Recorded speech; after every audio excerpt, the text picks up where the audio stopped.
Hello, I'm Rachel from Douentza Garden in Ireland, and you are very welcome to this houseplant repotting video where I take this wonderful Aroid climbing plant and repot it using a moss pole. Now, no, not a coir pole, an actual moss pole filled with sphagnum moss. So I'm going to go through the whole process with you now, including a couple of things I've learned since I started doing this process not very long ago. At the very end, there'll also be some updates on the two plants I'm already growing on a moss pole.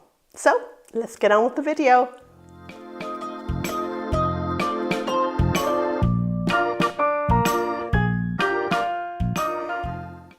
You are very welcome back. And those of you who follow me will have seen my recent video where I took a vanilla plant and repotted it using a moss pole. Now, when I say moss pole, I don't mean this kind of thing here. This is a coir pole, very common, very available in garden centres, and it has its uses. This would be just perfect for growing a Monstera plant up of.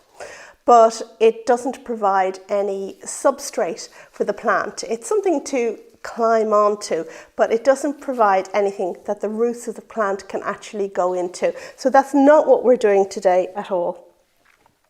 What we're doing is we're creating a pole that is an extension of the pot underneath. So the roots will go into the pot, and then as the plant climbs up and makes new roots, those new roots will go into the very suitable environment of the moss pole and make new roots in there. And so the moss pole essentially is an extension of the pot. Now, anyone who's on Instagram will have seen so many videos on there, little video clips mostly from the Sydney plant guy who has a variety of amazing aroids that he grows up moss poles, and you'll see him like holding a pole with enormous leaves on it, and it seems there isn't even a pot underneath.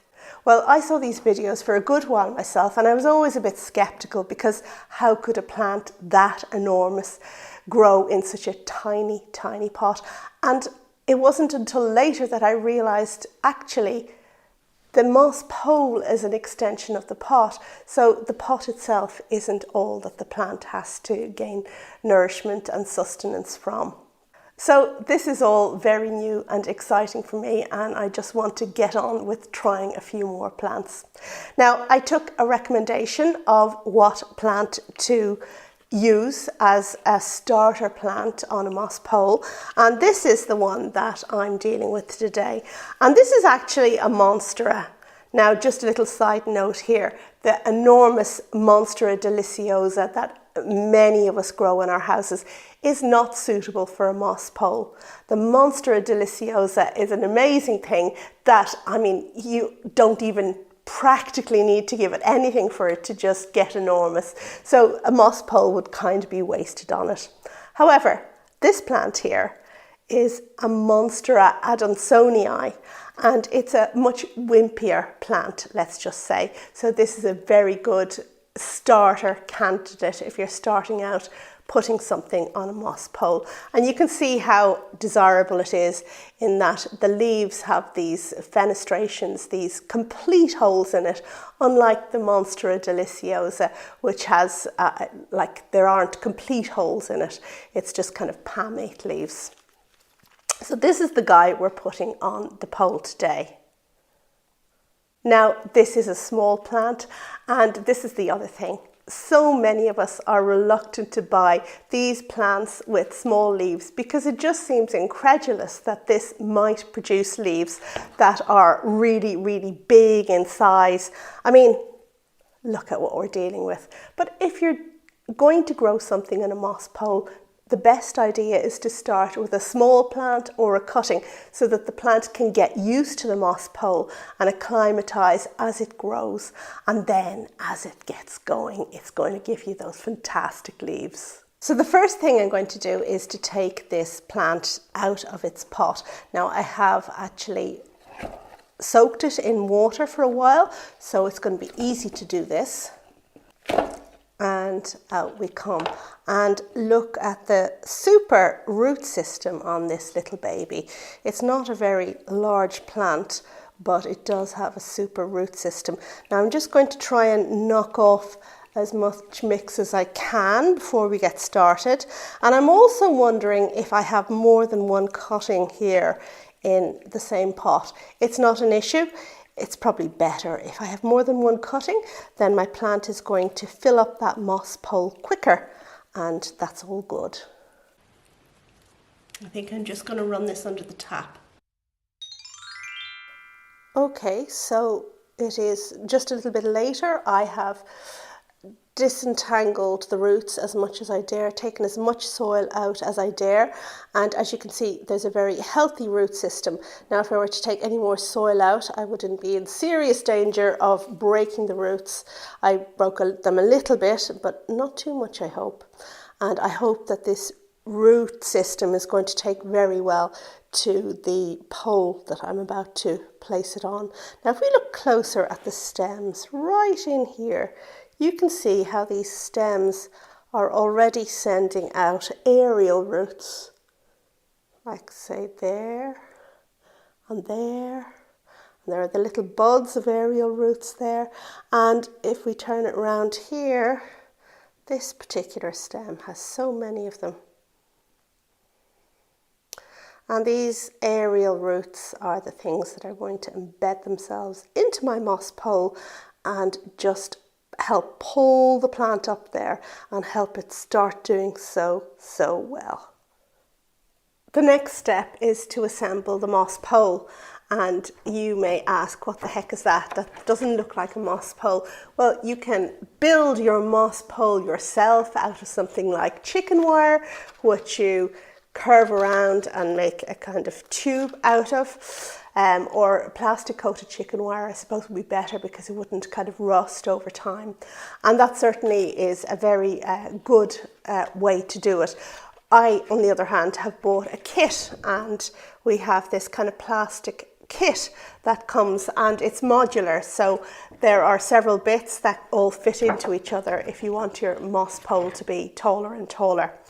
So this kit needs to be folded into a moss pole shape, and you see that I have here right at the front, you can see the grids. That is just at the front of the pole, and the back of it then goes into a semicircular shape so that we have a flat surface at the front where the plant is, where the roots can get in, and the back then has no air holes, and that just keeps moisture in that bit better than moss poles that are open all the way around with the grid. So let's just put this down here and snap it into shape. Okay, so the long end goes up, and now we're going to fold. So I'm going to fold here along, I guess, the dotted line, except it's not dotted. On the other side here, and then we just slot the little holes, the little arrow shaped bits through the holes. Just a little word of advice as well. I was contacted by a viewer who bought this system somewhere, I don't know where, and it came with a plastic film over it in the same way as when you buy a new phone, and that had to be removed. But in my case, no plastic film.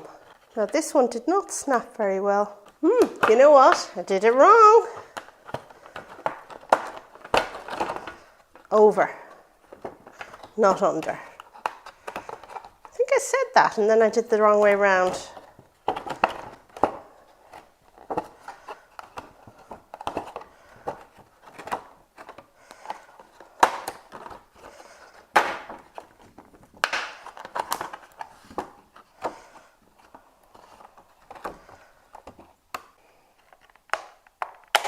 Snap. Okay, so there's my moss pole. Here's my flat side, and that's where the plant is going to attach, and the back is enclosed. It's a kind of semicircle. And then we're going to fill it with sphagnum moss. And here we have glorious, glorious sphagnum moss that I've just put into this bowl. Now I haven't broken it up, I'm not breaking it up, I want the pieces long, but what I have done is moistened it slightly with a little bit of water. And all of my mediums today are from Cybersoil, who I'm very pleased to recommend, and this is the Aroid mix I'll be using, and that is the sphagnum. Now I have a wooden spoon. You saw I have a wooden spoon because it can be tricky to get the moss in here into the pole. And one thing I forgot to mention beforehand, as I just push the moss in here, is that I'm not going to fill the pole completely. And that's because part of the pole is going to be inside the pot, like buried in the pot. And that bit of the pole that's inside the pot, I don't want it to contain sphagnum, because that sphagnum would just be completely saturated the whole time from being so low down and the force of gravity when I water it from above. So I am using this pot, and the pole is going to go into the pot, rest at the bottom. And now I am just assessing how much of the pole I need to fill, so that where my exact medium level is going to be. And I think I could do with just a little bit, teeny bit more moss in here. Now I'm going to just neaten it up a bit here, push it down, just another rung down.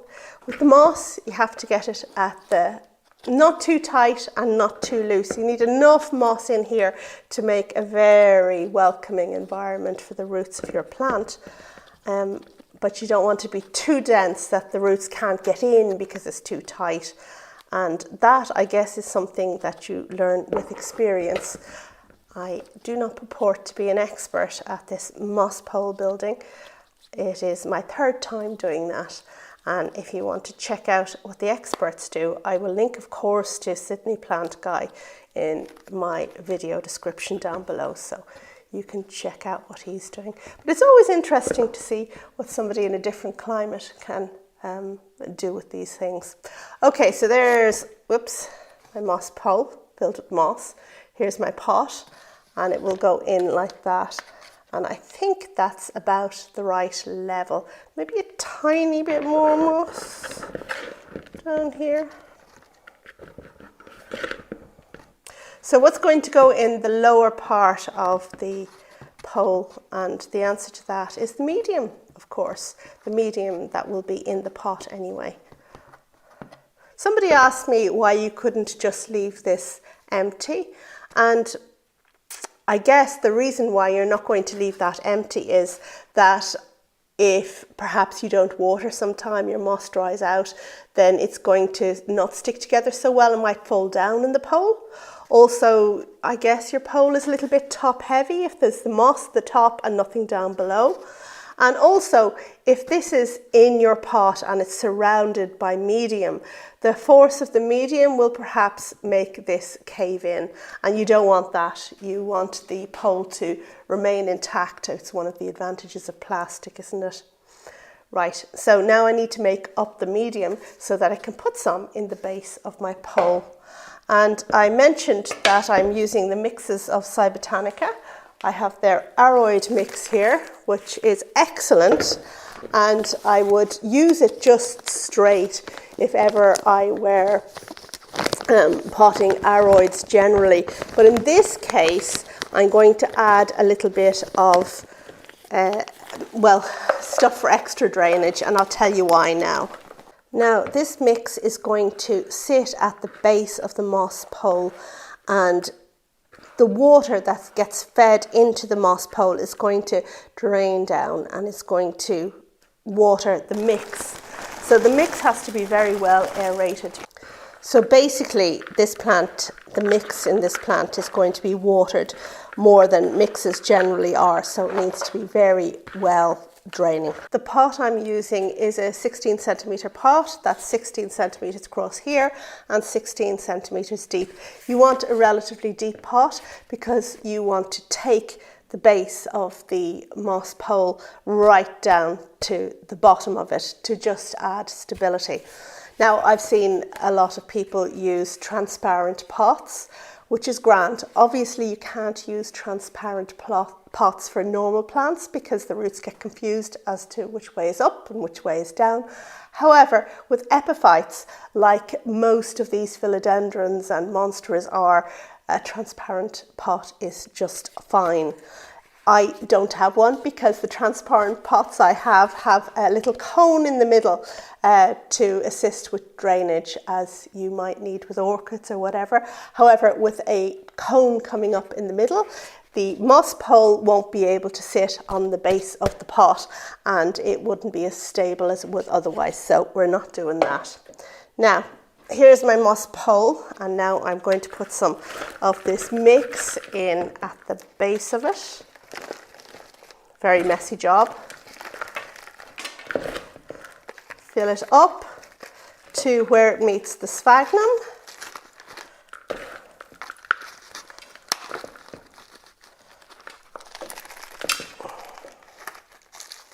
Some people talk about using different things in their moss poles instead of sphagnum, like basically using a mix, but I have read that the results are not as good as if you just use sphagnum in your pole. We're talking about the top bit, the bit where the roots adhere to, obviously. So I'm going with what's best, because why wouldn't you? Right, so that's full up.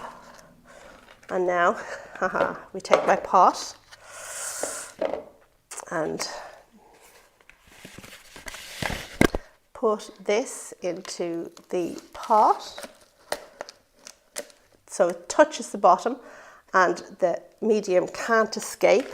Turn it the right way up without lifting it. This is why you need a flat bottom to your pot, and then just push it to as far back as you can towards the edge of the pot. Now I'm just going to place a bit more medium in here, and I've tended to favour the chunks, the orchid bark chunks in my medium when I was filling up the pole, so it means that I have a less well draining mix left here for the rest of my plant. So just putting a bit more orchid bark in there, putting some medium in here at the bottom just to kind of stabilize the pole, a little bit behind the pole, but trying to be careful not to push the pole out too far. Now, ideally, your pole should lean back ever so slightly in the pot to the back of the pot. So, like that. And I think more by good luck, that is what I achieved. So I'm just taking some of the smaller bits of the Aroid mix and just putting them here behind the moss pole to just stabilize it there as much as is possible. And now I'm going to try and get my plant in. Here it is. So many roots, so little space. And here you can see where my sphagnum ends and my mix begins. So I'm just going to backfill around my plant here.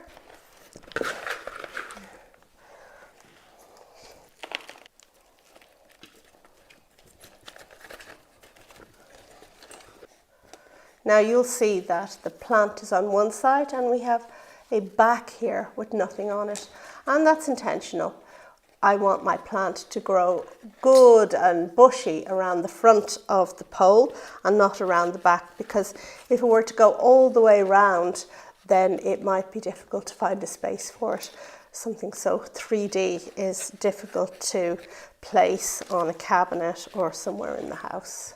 Now, what I may do is to attach some of these stems onto the moss pole straight away. I think within a very short period of time I'm going to be putting an extension on top here, because this is really already up the length of this moss pole, and that's great. I will now water the pot. I would take you over to the sink, but it's full of medium, which came off my plant when I originally washed it at the sink, and I don't want to show you that. So I'll water it once, and then ever after, what I'll do is just keep the moss just moist. So I won't re-water the pot. I'll just keep the moss just moist, and with some exceptions, and I'll show you now. Let's have a look at the other two plants that I made a couple of weeks ago. So here we have the vanilla plant that I did 2 weeks and 4 days ago, and you know, it really hasn't done much in that period of time. In all honesty, I can't say that any of the roots have gone into the moss, although I have been keeping it nicely moist. I've been watering it with just a tiny jug of water at the top when it dries out at all, and it's doing well. It's early days yet, so I think, you know, I'm not going to see anything very quickly. But one thing I do notice is that the medium down at the bottom of this vanilla seems quite dry, and this is because I'm keeping it on top of a radiator. So I think in this particular case, since I have to keep it on a radiator, I'm kind of limited in terms of places to put plants. I will actually give the medium a little bit of water at the front. Okay, so here's my philodendron, and I guess if I just move the decks a bit. Now this is the plant that you saw in my houseplant tour. I've grown it for a year, maybe 2 years, and it's a Philodendron Boogie Wonder, and I converted it to a moss pole 2 weeks and 2 days ago. So this is a philodendron that I guess it's a semi-climber. It's not one that's going to grow very tall, but by giving it a moss pole, it will allow the plant to just do that much better and have more space for its roots. And I'm just filling this moss, and I do need to give it a little bit of a water. And it's doing well, but I must say, like the vanilla, I really can't see that it hasn't gone into the moss yet. So we just have to give it a little bit more time. And these plants, of course, are kept in positions where they will get the light that they need. So just because they're on a moss pole doesn't mean that if something needs a lot of light, suddenly it doesn't need a lot of light. It still needs whatever it needs. So these are my 3 plants, my 3 moss pole plants, and I am going to look forward to seeing how they do. Now, it's a funny story, I guess, because I am going to be away for at least a month now. So these plants are going to be in the tender care of my daughter, who's not a plant person. So I've had to give her instructions on how to look after them in terms of just watering the top of the moss. So it'll be interesting to see when I come back, when somebody who isn't even a plants person is minding these moss poles, how well they do. And I think after a month, I should see one result one way or the other in terms of how these plants are doing. So, yeah. And that kind of brings me to the end of this video on placing a Monstera adansonii on a moss pole.